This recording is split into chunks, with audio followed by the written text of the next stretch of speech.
dvorano prihaja predsednik Republike Slovenije, Borut Pahor.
Marko Prezelj vztrajno osvaja vrhove sveta in stopa na vrhove duha. S svojimi uspehi je pomembno prispeval k uveljavljanju samostojne Slovenije med zvezde alpinističnega sveta.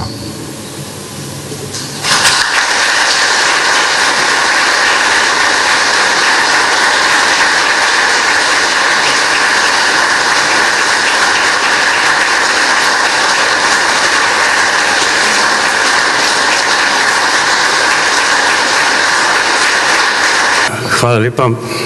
Jaz mislim, da je to priznanje, predvsem priznanje vseh tistih, ki so z mano hodili v hribe in z mano živeli.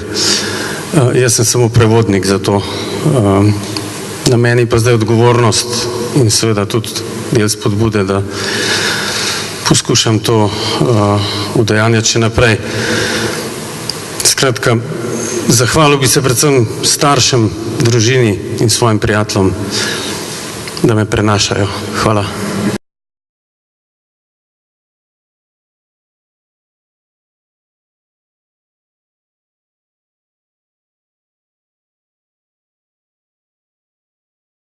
Andrej Brvar je z načelnostjo, doslednostjo in natančnostjo tehničnega intelektualca pomembno prispeval k uspehom slovenskega športa in njegovi popularizaciji.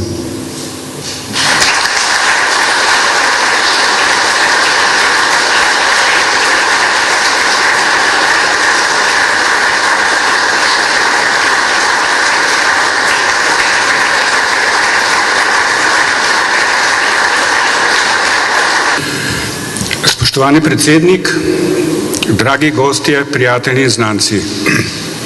Mislil sem, da ne bom imel treme, pa jo imam.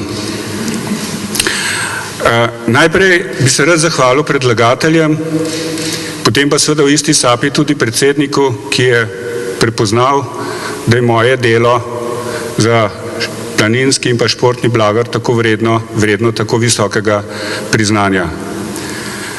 Postavili ste nas situacijo, v kateri se slehernik redko kdaj znajde za časa svojega življenja.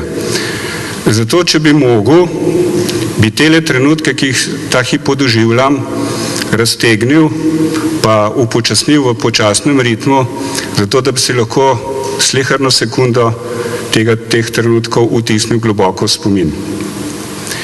Zame predstavlja še poseben čar, da dobivam to priznanje, visoko priznanje, nekaj dni pred 25-letnico proslavljanja nove države. Ves moj čas ali pa moj kredo v prostem času je namenjen planinstvu. Sem eden od mnogih delavcev, prostovoljnih delavcev v planinski organizaciji, ki skrbimo, da ta organizacija ob svojih dobrih 120 letih življenja še vedno živi, dela in se razvija. Zato to visoko priznanje smatram, da je poklon družbe planinskim delavcem in pa planinskim sredinam. Je pa treba priznati, da v teh 25 letih so se razmere za delo v društvih kar precej spremenile in sicer na slabše. Vedno v preteklosti sem vedno poudarjal, da s tem, ko se siromašijo, materialno in kadrovsko siromašijo društva nasploh, družba kot taka veliko izgublja. Mladi izgubljajo svojo 11. šolo pod mostom, družba izgublja sredine, kjer se blažijo ekonomske, socialne in pa psihološke razlike. Za Slovenijo velja pa še ena posebnost, namreč v svoji zgodovini lahko najdemo en kup primerov, ko je politika delila in razdvajala ljudi, planinska, športna, gasilska društva so jih pa zbliževala in združevala. In v zadnjem času, ali pa rekel kot aktualno, ob vseh teh migracijskih tokovih, ki smo jih soočeni v tem času, bojo družbe jutri ali pa že danes potrebovale lonce, kjer se bodo talile kulturne, psihološke in sociološke razlike. In to delo je imanentno društvom. Meni ni odveč ta hip priznati, da sem ponosen, hvaležen in počaščen, da sem prejel to priznanje. Pred nekaj desetletji sem na eno vprašanje o prevzemu neke funkcije odgovoril z ljudsko modrostjo: kdor se pusti vpreči, mora vleči. Vse vleke v življenju niso bile prijetne, ampak ko človek prejme takole priznanje, moram reči, da potisne v stran vse tiste neprijetne trenutke, ki so se zgodili. In pravijo, da kdor hoče, najde poti. In lahko vam zagotavljam, da mi je to uročeno priznanje dalo toliko energije, da je pred mano še nešteto poti. Hvala lepa.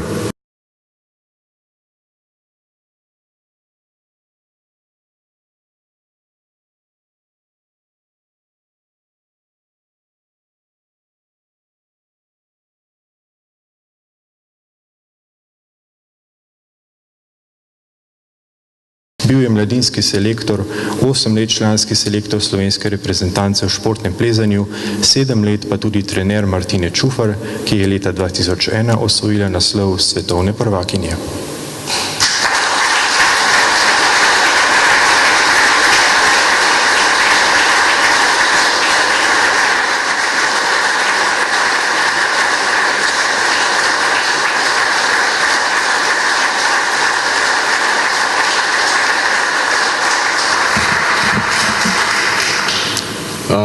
Najlepša hvala za to visoko priznanje. Ni nobenega dvoma, da si tega priznanja ne zaslužim samo jaz, ampak so vanj vpeti vsi tisti, ki so tako ali drugače me vzpodbujali in podpirali. Moram pomeniti tudi vse tiste, ki so mi nasprotovali. S tem so nehote dali mi neko dodatno motivacijo za delo v tem našem lepem športu in tudi za aktivnost na splošno. Veste, plezalci in alpinisti smo malo posebni ljudje. Nikakor ne mislim s tem, da smo kaj boljši od drugih, da smo kaj več od drugih, smo pa malo drugačni, a ne? Smo zelo trmasti in vztrajni in hvala Bogu, da smo takšni, ker najbolj zahtevne smeri, najbolj zahtevne gore na svetu to od nas pač zahtevajo.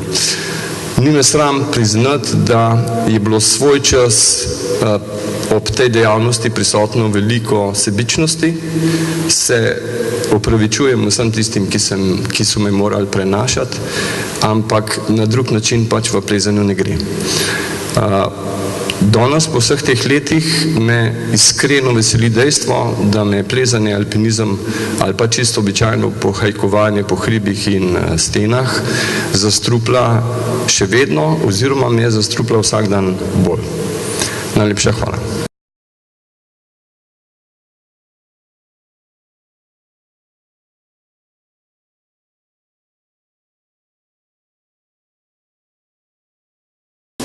V imenu Bojana Polaka bo odlikovanje prevzel alpinistični vizionar, dolgoletni prijatelj in vzornik odlikovanca Tone Škarja.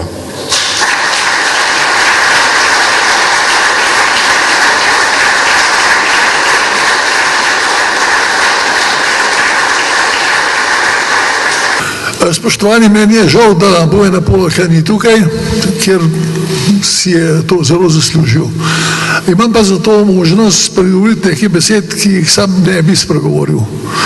Če je kdo čisti amater in zagrizen amaterski delavec, potem je to on. Poleg svoje profesije je bil steber vzgoje kamniškega alpinizma.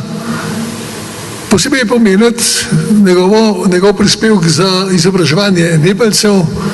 Brez njega že 20 let mi tega ne bi mogli več početi, ker pač ni bilo sredstev za to, ampak on se je boril za to in temu je bilo vodilo predvsem čast Slovenije. Je rekel, ne moremo nehati pa izpasti, kot da ne znamo držati besede, ki smo rekli, da bomo zaključili ves krog izobraževanja.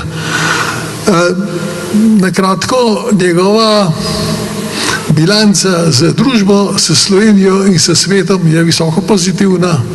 Vsaka čast mu. Hvala lepa.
Sici mali v Ljubljani je živo tudi fantič. In ta ribalski fič in Richter, ko hudič. Je vsako jutro z ovcem vstal in tekel na gol, tam ko je lepih